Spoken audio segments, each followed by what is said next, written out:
Philippines versus Vietnam 2 magbabakbakan na sa VTV Cup 2023 na gaganapin sa Laokai, Vietnam. Pero bago ang lahat ng yan, please consider subscribing to my channel and hit the notification bell to be notified whenever I post a new video. For our second game on a Tuesday doubleheader, in preliminary round, Philippines and Vietnam 2 will face each other on this day, August 22, 2023.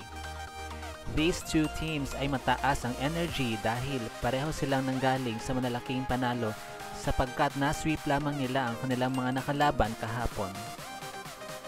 At nauna na nga diyang napasiklab itong Choco Mucho Philippines na hindi man lang pinaporma ang mga matatangkad na Australians. Sa opening pa lang ng game ay marami ng variations ang attacks at kargado din ang services ng mga Pinays para mahirapan makapag-execute ang Australian team. Hindi din alintana ni Cherry Bomb CC Rondina ang naglalakihang blockers at siya pa mismo ang tumapos ng set 1 courtesy of her back row attack. In set 2 ay medyo nakapag-adjust na ng konti ang mga Aussies dahil dumidikit na ang kanilang score pero hindi pa din naging sapat ang lahat sapagkat si Descheng ay mas tinibayan pa ang kanyang depensa sa likod habang si Cherry Bomb CC Rondina naman ay ayaw din magpaawat na siya na namang tumapos ng second set with her attack from the back row. During the final set ay tuluyan na talagang bumagsak ang laro ng mga Australians at namaga ang lamang ng ating mga kababayan dahil nasa 10 na ang kanilang score habang ang kalaban naman ay napako sa 1. Dahil nga sa hindi na nakahabol ang Australia, pinagpahinga na ni Coach Dante Alinsunurin ang kaniyang mga regular starters kaya nabigyan ng playing time ang second stringers. At tinapos naman ni Team Captain Bea De Leon ang laban with her regalo attack.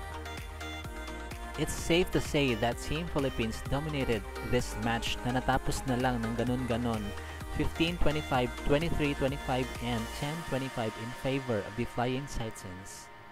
At sa naging laban naman ng Vietnam 2 and Japan ay mas naging dikitan ito sapagkat umabot naman kahit papano sa 20-point mark ang scores na mga Japanese sa sets 1 and 3 pero hindi pa din naging sapat ang solid defense and fast plays ng Kansai University para pabagsakin ang mga Vietnamese na ganadong-ganado maglaro dahil napapasikas sila sa harap ng kanilang mga kababayan na walang sawang nag-cheer para sa kanila.